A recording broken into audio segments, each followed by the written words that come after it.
So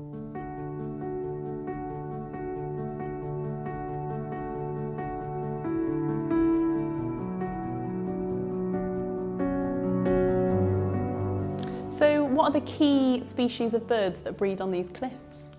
Probably the species in the biggest number are guillemots of the auk family. They're like a bit like penguins, but they can fly. They're in numbers of about 65,000 pairs on the cliffs between Speeton and the Outer Head. Literally, the last pairs just breed just opposite the building here. Razorbills, they're a species, a cousin of the guillemot, about 20,000 pairs of those. And we get a few thousand pairs of puffins. Not quite sure how many puffins breed here because they tend to nest in crevices and not as easy to count as the guillemots and the razorbills. And then of course you've got the kittiwake, 45,000 pairs of those. And then a species that will be familiar to many and the largest seabird we have around here, the gannet. Species that's increased massively over the last 30, 40 years. And currently we've got about 15,000 pairs of gannets, just shy of that, that breed on the cliffs, mainly at Bempton on the tallest cliffs. They don't actually breed out here on the Outer Head. And what's the best time of year to see all of these seabirds? Well, guillemots will start coming back to the cliffs sporadically in early December, but they can go missing for several days. The big return to the colony doesn't really happen until March time. And again, on a northerly blow, a lot of birds will clear out at the beginning of the breeding season, so it can be a bit sporadic. But say from April onwards, they'll be present, and birds will start fledging about July time.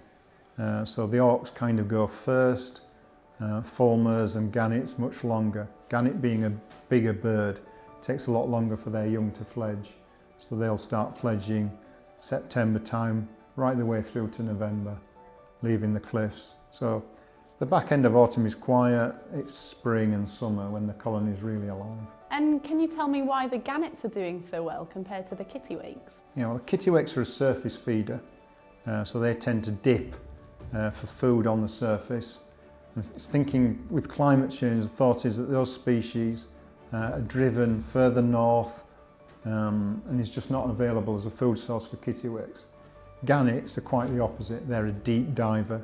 You'll see them arrowing into the sea from great height in spectacular dives, and they can go quite deep. And as a consequence, they're still able to find food in big numbers, whereas the surface feeders are struggling. And why are they struggling? Is there less food available for them? Yeah, sand eels in particular is a favoured food, and sand eel populations have crashed around many parts of the UK. Here at Flamborough, a lot of the birds are feeding on sprats, and sprats still seem to be fairly abundant. So productivity is generally good. It does ebb and flow some years, but at the moment, most species are doing well. Kittiwakes are, there's red flags on the kittiwake population. Seabirds are long-lived, so they can, the effect of 1 year they can buffer because the adults are long-lived. But there are signs of productivity dropping, which is a concern, and that might feed through to the numbers of kittiwakes present over the next few years. And how do you keep track of these numbers? Are they counted every year? There's kind of like sample plots done. So every few years the whole colony is counted, which is organised by the RSPB and volunteers, some of whom are from the Bird Observatory. But in between those years, more often than not, you do sample counts. So you mark the cliff and you count how many birds are present, and then that data is fed in and used to kind of extrapolate to give a picture about what's happening each year. And do they have a good productivity rate? Do most of these seabird chicks survive? It's hard to tell. I mean, they produce relatively few young every year. They're investing a lot of energy, or the adults, into each of those young.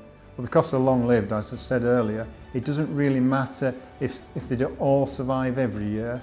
So they'll try and, kittiwakes can try and have up to 3 chicks, but that's rare. Normally it's 1 or 2 will fledge. If food's abundant, it'll be 3. So they'll invest in trying to raise as many young, but it's always food availability, which can be linked to weather conditions, and also climate. Climate change is definitely having an effect, and it does ebb and flow.